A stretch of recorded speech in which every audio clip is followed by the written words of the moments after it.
3, 2, 1.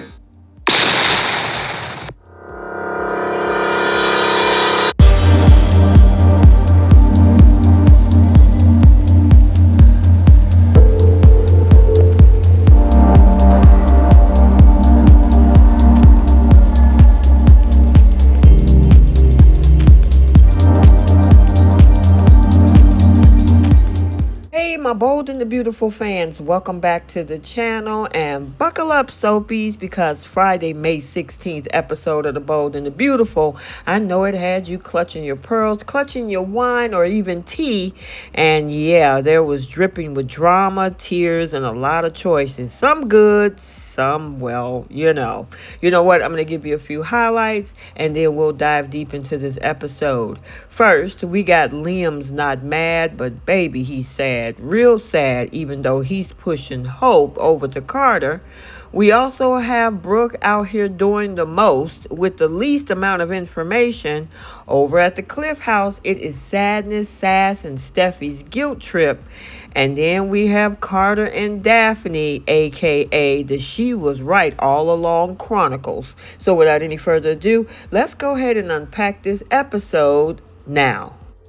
So we open up with Carter, our honorary fly on the wall, and Hope's personal heartbreak soundtrack.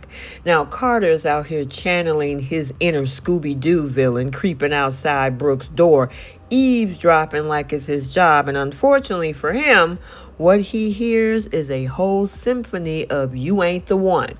Now, Hope is inside having the weep fest of a lifetime with Liam telling him, "I'll always love you," like she's rewriting the last 5 years of her life with Carter in invisible ink.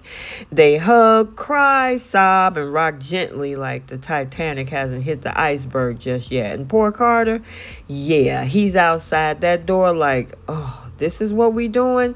Yeah, he closes his eyes like he's playing for strength. But you know what? What he does need is probably a vacation and a good therapist. Even still, Hope, ever the empath with tragic taste in men, offers Liam some water like hydration is going to fix terminal diagnosis.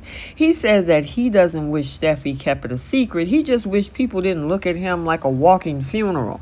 You deserve somebody who can give you everything that I couldn't. Go make it right with Carter. Sir, I beg your pardon. You're telling her to go run back to the man she caught committing corporate espionage with her. And this is also the same man that she jumped on, even though she was in mid-thought with Finn back last September. Anyway, Hope is still in her feelings. They reminisce about their first Wi-Fi feud, meet cute, because nothing says star-crossed lovers like bad internet. And just when you think she's going to be like, yeah, you're right, let me go get my man back, she hits us with, well, Carter betrayed me on multiple levels. Ma'am, you were also part of that as well. Plus, you just had a full-blown sob session over your ex, and now betrayal matters?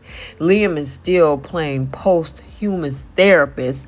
Like, that don't matter. If you love him, fix it. Sir, are you trying to pass your heartbreak around like it's a clearance sale? Meanwhile, Brooke is out here doing the most with the least. So she strolls into the design office like she's owning the place, because let's be real, emotionally she probably does, and tells Daphne, yeah, we need to talk. My daughter and Carter belong together.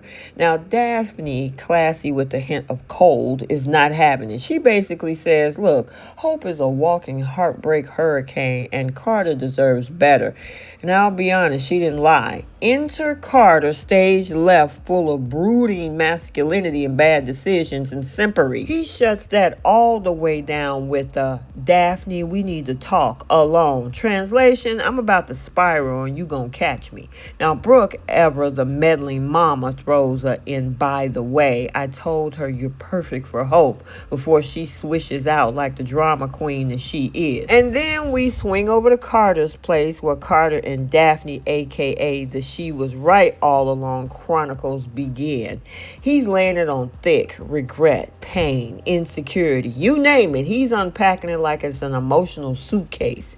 He tells Daphne every relationship he touches turns to ashes. And let me tell you, this man is one guitar solo away from starting a sad boy podcast. Now, Daphne Daphne, still trying to be the one who stays, tells him, Hope's gonna break your heart. She always does. I'm here. Choose me. Love me. Okay, maybe not those exact words, but you get the vibe. And Carter, I guess, maybe finally sees the light, or at least a woman who's been standing in the flashlight this whole time. You were right all along, he whispers, cue Daphne placing her hand on his chest like it's a Hallmark movie and not a slow motion car crash. And finally, over at the Cliff House is Sadness and Steffi's guilt trip. So meanwhile, Steffi, Taylor, and Finn are holding a very teary TED Talk on how unfair life is and how Liam's terminal illness got everybody shook. Steffi's like, well, if it weren't for Finn, I'll be on a fetal position on this floor. Finn, MPV Husband of the Year, just keep refilling glasses and saying wise, sensitive things, while Steffi talks about how Liam shouldn't die alone. Finn delivers the most emo doctor monologue of the week. People die alone and their families feel robbed. Sir, this is a soap, not Grey's Anatomy, but I guess we can allow it. Steffi's like, well, this ain't fair. He should get old and chase his grandchildren. And we're over here like, yeah, this is Liam freaking Spencer. The man may have been indecisive in love, but he doesn't deserve this sad fate and this suck storyline.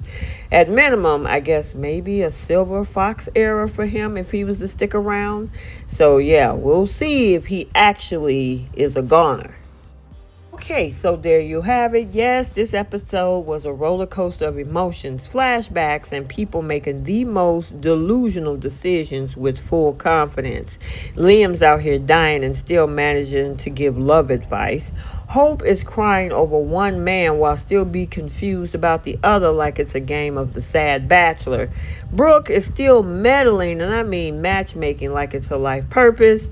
And Carter is shattered and realizing maybe, just maybe, besides simping, there's the one woman who has been showing up for him that might be worth a shot. Yep, that's it. But I guess until Monday, I guess I can say may your choices be better than Hope's and your love life be less dramatic than Carter's. Make sure you like, comment, and subscribe. Turn on those notifications so you're notified every time a video is posted. Till the next one, we'll see you all soon.